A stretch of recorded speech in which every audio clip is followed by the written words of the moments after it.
How to fix League of Legends not opening. Now I'm going to be providing you the most generic and the most popular troubleshooting steps for you to resolve this kind of issue.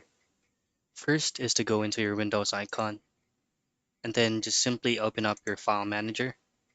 In here, go to local disk C, program files, and then from here, just locate your Riot Games folder, open up League of Legends, and then what you want to do is to right click on the League of Legends.exe file, for example, this one right here. You just go to properties, and then compatibility, and then just simply activate run this program in compatibility mode for Windows 8 as default, and then choose on run this program as an administrator. Hit on apply and relaunch your League of Legends client.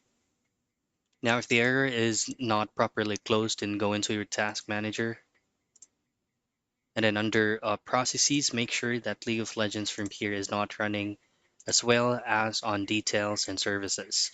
Just simply click on it and then choose on end task. And that's it. Those are the very basic troubleshooting steps for you to fix League of Legends not opening.